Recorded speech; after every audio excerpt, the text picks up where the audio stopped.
जयपुर के Shyam Heights project में अधूरी सुविधाओं को लेकर लंबे समय से संघर्ष कर रहे ग्राहकों को आखिरकार न्याय मिला है। शिकायतकर्ताओं का आरोप था कि बिल्डर ने पैसे लेने के बावजूद पार्किंग और सोलर प्लांट जैसी सुविधाएं उपलब्ध नहीं करवाई। पीड़ितों ने मामला रेरा में उठाया था, जहां पर लंबी सुनवाई के बाद रेरा ने पीड़ितों के पक्ष में फैसला सुना दिया है और उन्हें राहत मिली है। इस फैसले से पीड़ितों को अब उम्मीद है कि अधूरी सुविधाओं को पूरा करवाने की दिशा में ठोस कार्रवाई होगी। और इसी बीच जयपुर विकास प्राधिकरण जेडीए ने प्रोजेक्ट से संबंधित फाइलों की जांच भी शुरू कर दी है, ताकि पूरे मामले की सही स्थिति में जांच की जा सके और सही स्थिति सामने आ सके। तो जयपुर में श्याम हाइट्स प्रोजेक्ट, जो कि काफी बड़ा प्रोजेक्ट है और बड़े बड़े वादे और बड़े बड़े दावों के साथ लोगों को यहाँ पर फ्लैट्स बेचे गए थे, लेकिन जब सुविधाएं पूरी नहीं मिली तो यहाँ के जो लोग हैं वो सीधा रेरा में कंप्लेन करने पहुंच गए और लंबे समय तक सुनवाई हुई, लेकिन फाइनली लोगों को न्याय मिला है। और जो बिल्डर ने वादे किए थे, रेरा ने आदेश जारी किए हैं कि उन सभी वादों को पूरा किया जाए। तो अब पीड़ितों को न्याय मिला है। बिल्डर पर पैसे लेने के बाद भी सुविधाएं नहीं देने का आरोप इस बिल्डिंग के लोग लगा रहे थे। श्याम हाइट्स प्रोजेक्ट में अधूरी सुविधाओं का ये मामला है। रेरा ने पीड़ितों के पक्ष में फैसला सुना दिया है। श्याम हाइट का ये मामला है, सुमेर नगर विस्तार का। जो वहाँ के अलॉटी थे, 3-4 अलॉटीज थे, वो मेरे पास आए और उन्होंने अपनी व्यथा बताई, एग्रीमेंट सेल डीड बताई, जिसमें बिल्डर ने वादे किए थे, जिसमें एक पार्किंग देना बताया था बिल्डर ने, और उसने ये आश्वस्त किया था कि जितने फ्लैट बने हैं उतनी ही पार्किंग वहाँ पे मौजूद है। और भी फैसिलिटीज़ थी जो उसको प्रोवाइड करानी थी, क्लब हाउस हो गया और गार्डन हो गया, जिम एरिया हो गया, सब कुछ उसको प्रोवाइड कराना था। जब मैंने उन सब चीज़ों को देखा, रेरा वेबसाइट से चेक किया, तो ज्ञात हुआ कि नक्शा जो जेडीए ने पास किया वो केवल 38 पार्किंग के संबंध में था, क्योंकि हाइट जो है, क्योंकि सड़क के हिसाब से हाइट का जो है नापझोंक होती है, हाइट दी जाती है कि इतना निर्माण आप कर सकते हो, एक लिमिट होती है, एक थ्रेशोल्ड लिमिट होती है, वो नक्शे में पास की जाती है। तो बिल्डर ने क्या किया कि 38 पार्किंग जानते हुए 48 फ्लैट बनाए, इनको डेडिकेटेड पार्किंग बता के बेच दिया सबको। जब ये बात पता चली, हम रेरा न्यायालय में गए। रेरा न्यायालय के अंदर जब हम गए तो रेरा के समक्ष हमने 3-4 चीज़ें रखी। मुख्य रूप से जो बात थी, एक ये थी कि चूंकि मेरी सेल डीड में पार्किंग है तो मेरे को पार्किंग मिलनी चाहिए, डेडिकेटेड पार्किंग नंबर की। बिल्कुल सर, मैं श्याम हाइट्स में रहती हूँ और फ्लैट लेते वक्त हमें बहुत सारी एमिनिटीज़ के बारे में बताया गया था, बट एमिनिटीज़ के नाम से हमें कुछ नहीं मिला। तो उसके लिए हम रेरा कोर्ट गए और फाइनली हमें 11 तारीख को हमारे जजमेंट में पार्किंग का जो मुद्दा चला था उसमें हमें राहत मिली है, न्याय मिला है। तो मैं धन्यवाद देना चाहूँगी और मैं बाकी अलॉटीज़ से ये कहना चाहूँगी जो ये कहते हैं ना कि कुछ नहीं हो सकता, अब कुछ नहीं हो सकता, तो उनके लिए मैं यही कहूँगी कि आप आपके अधिकार के लिए आपको। और अब खबर जयपुर से है। देर रात घाट गेट इलाके में हुई फायरिंग। आफ्ताब और शाहिद उर्फ धाबा नाम के युवकों को गोली लगी है। घायलों का एसएमएस अस्पताल में इलाज जारी है। फायरिंग करने वाले बदमाशों की पुलिस अभी फिलहाल पहचान कर रही है। अंकुर सिनेमा के सामने देर रात फायरिंग की वारदात हुई है। आदर्श नगर थाना पुलिस अभी फिलहाल मामले की जांच में जुटी हुई है। तो घायलों का एसएमएस हॉस्पिटल में इलाज जारी है। जयपुर में कल रात फायरिंग हुई है। अंकुर सिनेमा के सामने देर रात फायरिंग का मामला राजधानी जयपुर में सामने आया है। आदर्श नगर थाना पुलिस अभी फिलहाल मामले की जांच में जुटी हुई है और जो आरोपी हैं, जिन लोगों ने इस फायरिंग की घटना को अंजाम दिया, उनकी जांच और उन्हें पकड़ा जाने को लेकर पुलिस अभियान चलाए हुए है। आफ्ताब और शाहिद उर्फ धाबा नाम के युवकों को इस फायरिंग में चोट लगी है, यानी गोली लगी है, और दोनों ही युवक घायल बताए जा रहे हैं। इन दोनों को एसएमएस हॉस्पिटल ले जाया गया है इलाज के लिए। फायरिंग करने वाले बदमाशों की अभी फिलहाल जांच जारी है। जोधपुर से बड़ी खबर है, जहां पर कलयुगी मासी की काली करतूत सामने आई है। 16 दिन के मासूम को पटक पटक कर मार डाला। अंधविश्वास के चलते कर दी निर्मम हत्या। विवाह हो जाएगा इस टोटके में मासूम की हत्या कर दी। 16 दिन के मासूम को मार डाला। चारों मासियों ने मिलकर मासूम की हत्या की है। ये किस तरह के अंधविश्वास में लोग जी रहे हैं कि एक छोटे से नन्हे से मासूम की निर्मम हत्या इन सभी मासियों ने मिलकर कर दी। जोधपुर में ये दिल दहला देने वाला मामला सामने आया है। एक 16 दिन के मासूम को कलयुगी मौसियों ने पटक पटक कर मार डाला। 16 दिन के मासूम को पटक पटक कर मार डाला। कितनी बेरहम और कितनी हैवान ये मासियां, ये रिश्तेदार होंगी कि छोटे से मासूम 16 दिन के बच्चे को इन्होंने पटक पटक कर मार डाला। विवाह हो जाएगा इसके लिए किसी ने ये टोटका बताया और 16 दिन के मासूम की जिंदगी को लील गई ये मासियां। आप देखिए 16 दिन का ये छोटा सा मासूम जिसे कुछ नहीं पता कि उसके साथ क्या हो रहा था, पटक पटक कर इन मासियों ने उस बच्चे की जान ले ली, उस बच्चे का कत्ल कर दिया। सर मेरा बच्चा था सर, मेरी वाइफ 1.5 महीने से मेरे ससुराल में थी और मेरे बच्चे को होने के बाद जैसे आज से 18 दिन का हुआ मेरा बच्चा। फिर मेरे रात को 12:30 साढ़े 3 बजे मेरे वाइफ का कॉल आया कि पुनराम आपका बच्चा मार दिया मेरे आपके बहनों ने, प्रत्युष। तो बोला कि आपके बच्चे को मार दिया। तो मैं सर मजाक समझ रहा, मैं कि सुमन क्या हुआ कि आपके बच्चे को मेरे 4 बहनों ने मिलकर मार दिया है। मैं कैसा क्या हुआ सुमन कि इतना बेरहमी से मारा है, आपके बच्चे को इतना बेरहमी से मारा है, चारों ने कूट कूट के मारा है, उसके ऊपर कूद कूद कर मारा है, उसके केस तक निकाल दिए हैं उसके ऊपर, मतलब इतना बेरहमी किया है उसके बच्चे पर। वो बेचारा 10-12 दिन का बच्चा, 18 दिन का बच्चा, उसमें क्या बीती है, उसकी कैसे सांस निकली है, तो उसमें ऐसी बीती। मेरे को सर वो न्याय चाहिए सर। मैं एक बाप होने के नाते। वो कौन है जो तीनों मारने वाली? कौन? 4 लड़कियां थी, मेरी साली थी सर, रामेश्वरी, मंजू, गीता और ममता सर। ये 4 मेरी सगी साली थी। इन चारों ने मेरे बच्चे को मारा है सर। और कारण मारने में? कारण कोई कारण नहीं है सर। राजी खुशी बैठी है सर, जापे पे गई थी मेरी, पानी मुगलाव पे जैसे कि बोलते हैं अपने, तो उस पे गई थी सर राजी खुशी। मेरी वाइफ को, मेरे बड़े बच्चे को भी मारने की कोशिश की। मैं 2 बच्चों का बाप हूँ। बड़ा बेटा मेरा उधर ही था, वाइफ भी मेरी उधर थी और छोटा बच्चा उधर था। छोटे बच्चे को मार दिया बेरहमी से और बड़े बच्चे को भी मारने की कोशिश की। इन चारों कितने तारीख को हुई थी डिलीवरी? 24 अक्टूबर को हुआ था सर। का माहौल था। सुबह सर 6 बजे मेरे को मेरे लड़के ने फोन किया, अपने पोता हुआ सर, तो मैंने 1 घंटा थाली बजाने का कार्यक्रम रखा था, पूरे गांव में डक्का बजाया था। मैं खुशी से झूम हो गए थे। बच्चा आपने मुंह नहीं देखा? मुंह ही नहीं देखा बच्चे का सर। उसको मार दिया बेरहमी से, पीट पीट के उसको मार दिया सर। मेरे को देखने नहीं आ रही है। मेरे को सर न्याय चाहिए। और इतना बेरहमी से बच्चे को तोड़ तोड़ के मारा है सर, उसकी कोई सीमा नहीं है सर, कह नहीं सकते सर। मैं तो अभी तक बच्चे का मुंह ही नहीं देखा सर। इतनी बड़ी घटना करी इन चारों लड़कियों ने, मासियों ने। और इसका बाप भी सर हीरालाल है, वो भी मराने में है सर। ये भी गुट बना के बैठा, 4 बेटियों को। वहीं शिक्षा मंत्री मदन दिलावर का जोधपुर में औचक निरीक्षण। 2 सरकारी स्कूलों में प्रार्थना गतिविधियों को बारीकी से देखा। शौचालयों में गंदगी और जर्जर स्थिति देखकर मंत्री हुए नाराज। प्रिंसिपल को तुरंत सफाई और मरम्मत कराने के निर्देश दिए गए हैं। विद्यार्थियों और शिक्षकों की उपस्थिति रजिस्टर की जांच भी की गई है। मंत्री बच्चों के साथ खड़े होकर प्रार्थना में हुए शामिल। प्रतिज्ञा, राष्ट्रगान, सुविचार और समाचार प्रस्तुति की सराहना की गई है। दूध वितरण व्यवस्था की मंत्री ने प्रशंसा की है। विद्यालय प्रार्थना में सुविचार और समाचार प्रस्तुति को बताया सराहनीय। शिक्षा विभाग के अधिकारियों को स्कूल स्वच्छता पर कड़े निर्देश दिए गए हैं।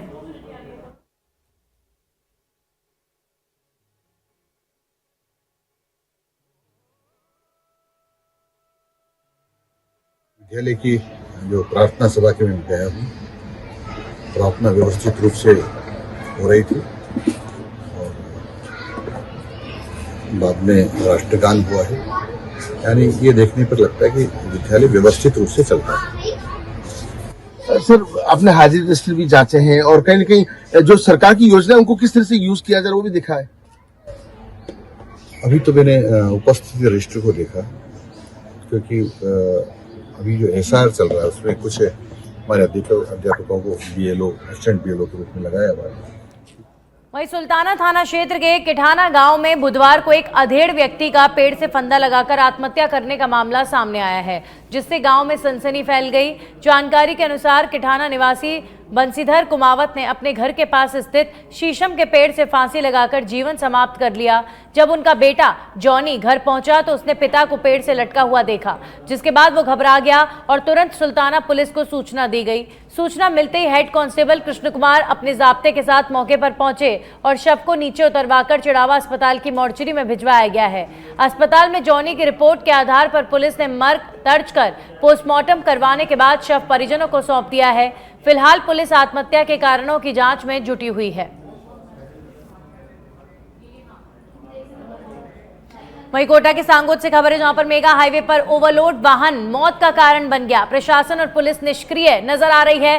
कुछ दिन पहले ही वेयरहाउस के पास हुआ था हादसा। भूसे से ओवरलोड वाहन के चलते बाइक सवार की मौत हो गई है। ओवरलोड वाहन थाना चौकियों के सामने से दिन भर गुजरते हैं और तुरंत रोक लगाना आवश्यक है। न जाने क्यों इन ओवरलोड वाहनों को पुलिस रोकने में नाकाम साबित होती रही है।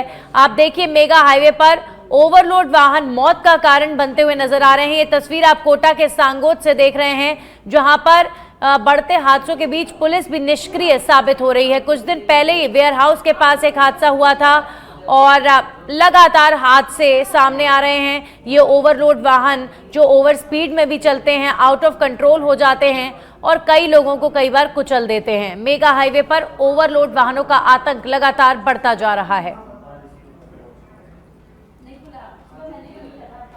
वहीं भीलवाड़ा के बनेड़ा से खबर है जहां पर राजस्व जमीन पर अवैध मिट्टी दोहन जारी है। बरण गांव के पास पहाड़ी तलहटी में जेसीबी से खनन हुआ है। इसके बाद भी विभाग की ओर से कोई कार्रवाई नहीं हुई। अवैध खनन की भेंट चढ़ रहे हैं हरे पेड़। तो भीलवाड़ा के बनेड़ा में अवैध खनन की भेंट हरे पेड़ चढ़ रहे हैं। अवैध खनन को रोक पाने के दावे तो शासन प्रशासन लाखों करता है, लेकिन असलियत ये है कि पहाड़ काटे जा रहे हैं और बदस्तूर ये सिलसिला जारी है। भीलवाड़ा के बनेड़ा में भी आप देखिए खनन विभाग कोई कार्रवाई नहीं करता। अवैध खनन की भेंट या हरे पेड़ अब चढ़ते हुए नजर आ रहे हैं। सबूत इन तस्वीरों में आपके सामने हैं। तखतगढ़ से खबर है जहां पर थाना परिसर में थानाधिकारी प्रवीण कुमार आचार्य को भावपूर्ण विदाई दी गई है। कार्यक्रम की अध्यक्षता सीओ जितेंद्र सिंह राठौड़ ने की। आचार्य का स्थानांतरण पहले जैसलमेर और बाद में संशोधित होकर सिरोही किया गया। हाल ही में तखतगढ़ थाने में लगातार तबादले हुए हैं। अमराराम मीणा और ऊर्जाराम के बाद अब नए थानाधिकारी चैतान सिंह ने कार्यभार संभाल लिया है।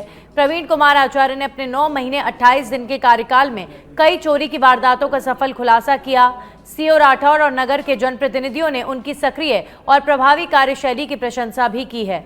विदाई समारोह में नगर वासियों और थाना स्टाफ ने आचार्य को माला, साफा और उपहार देकर सम्मानित किया है।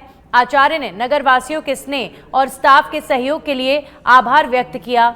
समारोह में कई जनप्रतिनिधि, पुलिस अधिकारी और बड़ी संख्या में लोग मौजूद रहे।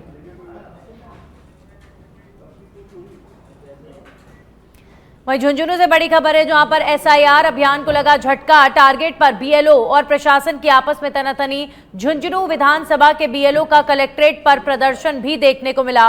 बीएलओ में काम के दबाव को लेकर जताया विरोध। कहा पहले आईडी लेकर फॉर्म किए ऑनलाइन और अब 150 फॉर्म कलेक्ट करने और 100 फॉर्म ऑनलाइन करने का दबाव। बीएलओ ने कहा बिना सहायक के फील्ड में दोनों काम नहीं संभव। तहसीलदार की समझाइश के बाद बीएलओ से शुरू हुआ बातचीत का दौर।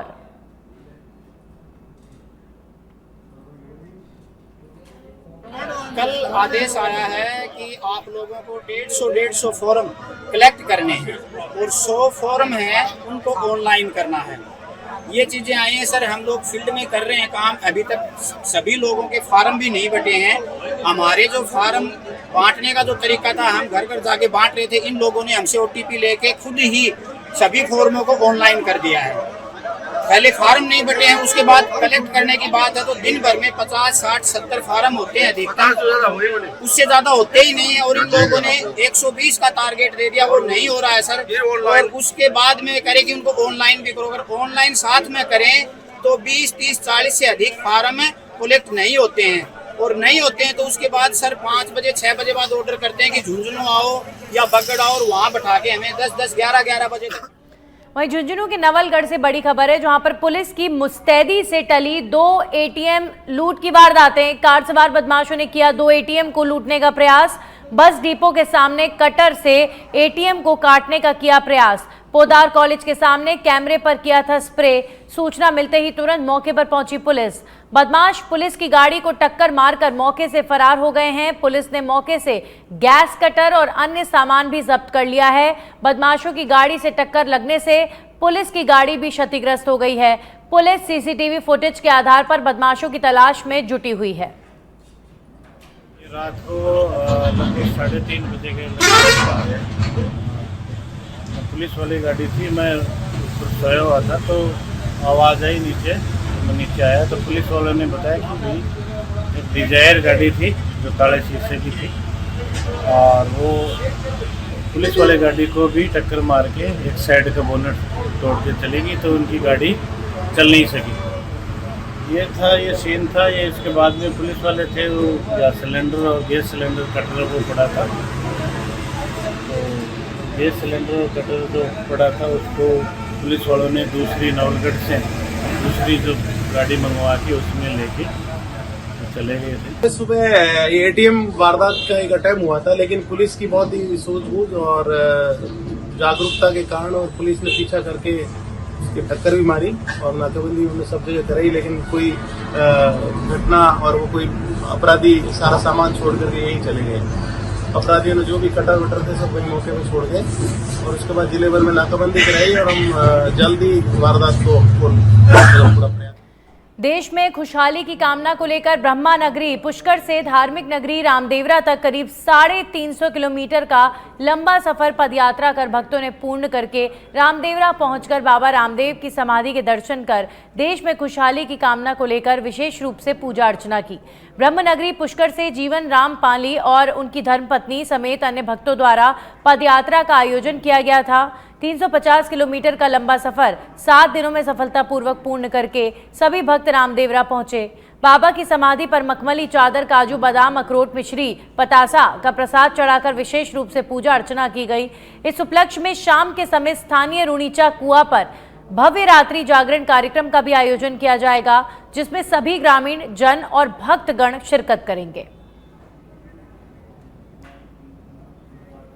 कोटा के रामगंज मंडी से खबर है, जहां पर चेचट कस्बे में पुरानी रंजिश को लेकर 3 बदमाशों ने कपड़े एक शॉप में घुसकर दुकानदार पर हमला कर दिया। हमले का सीसीटीवी फुटेज भी सामने आया है, जिसमें हमलावर दुकानदार से मारपीट करते नजर आ रहे हैं। अचानक से हुए इस हमले में दुकानदार अल्ताफ हुसैन घायल हो गया। हमले के बाद आरोपी बदमाश मौके से फरार हो गए, जिसके बाद घटना को लेकर पीड़ित पक्ष की ओर से चेचट थाने पहुंचकर रिपोर्ट दर्ज करवाई गई है, जहां पुलिस ने कार्रवाई करते हुए 2 नाबालिग और 1 अन्य को गिरफ्तार कर लिया है। लगा जब मैं यहाँ बैठा था तो साहिब नाम का आया और मेरे साथ गाली गलौज फुल करने लग गया, धक्का मुक्की करी। उसके बाद में वो मोहल्ले वालों ने उससे भगाया। हाँ, फिर वो तो चला गया। फिर थोड़ी देर मुझसे धमकी दे गया अभी आता हूँ, तो मैंने कहा क्या आगा तो नंगे लोग वो तो फिर 4-5 जने को लेकर आया। 4-5 जने को मैं यहाँ नीचे बैठा था इस जगह, तो जैसे आते ही उसके लड़के ने चक्कू मेरे डायरेक्ट मारा, तो मैं एकदम नीचे पड़ गया। मैं इस मुद्दे पे बैठा था, छोटे मुद्दे पे गिर गया। फिर डबल देने लगा तो मेरे छोरे हाथ आ गए और पकड़ा पकड़ी में वो फिर धामदी में और मोहल्ले के आगे फिर दहली चालू होगी और फिर मैं इधर इस सीधे के थाने में बच गया। मेरा सारा नुकसान लिए, काउंटर फोड़ दिए और मेरा जो भी छोटे मोटे सामान और बहुत दाम दिन करी उन्होंने। और अब अजमेर के अति विशिष्ट रिहायशी इलाके में हिट एंड रन की घटना ने प्रशासन में खलबली मचा दी है। पुलिस अधीक्षक निवास के बाहर सड़क पर सफाई कार्य कर रही सफाई कर्मचारी महिला को इनोवा कार चालक ने जोरदार टक्कर मार दी। एसपी बंगले के बाहर हुई घटना में महिला गंभीर रूप से घायल हो गई।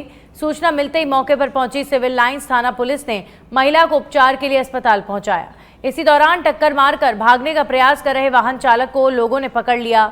वाहन और चालक को मौके से पुलिस अपने साथ थाने ले आई। पुलिस मामले की पूछताछ में जुटी हुई है। हमारे निगम परिवार की सदस्य है गीता देवी जी, जो इंदिरा कॉलोनी रहती है। लंबे समय से ये कर्मचारी हैं, नगर निगम के अस्थायी कर्मचारी हैं। इनका जयपुर रोड पे एसपी साहब के बंगले के सामने एक्सीडेंट हो गया। एक इनोवा क्रिस्टा गाड़ी है जिसने टक्कर मारी। वहाँ स्थानीय युवाओं ने वहाँ गाड़ी को भी पकड़ लिया। फिर क्षेत्रीय पुलिस थाने से, वहाँ सिविल लाइन थाने से टीम जाकर उस गाड़ी को जब्त कर लिया और ड्राइवर भी वहाँ पे ही है। मांडल रेलवे ओवरब्रिज के खतरनाक घुमाव पर भीषण सड़क हादसा हो गया है, जिसमें ट्रक और कार में जोरदार भिड़ंत हो गई। हादसे में कार सवार 2 लोग गंभीर रूप से घायल हो गए। गनीमत रही कि टक्कर के बाद भी कार पुलिया के ऊपर से नीचे नहीं गिरी, वरना बड़ा हादसा हो सकता था। वहीं घटना की सूचना मिलते ही मांडल पुलिस और 108 एम्बुलेंस मौके पर पहुंचे और घायलों को प्राथमिक उपचार देकर तुरंत महात्मा गांधी जिला चिकित्सालय भीलवाड़ा पहुंचाया गया। जहां पर उनका उपचार जारी है। स्थानीय लोग कई बार इस मोड़ के पुनर्निर्माण और सुधार की मांग कर चुके हैं, लेकिन अब तक कोई कार्रवाई नहीं हुई। ग्रामीणों का कहना है कि यदि जल्द सुधार नहीं किया गया तो ये मोड़ और बड़ी दुर्घटनाओं को दावत देता रहेगा।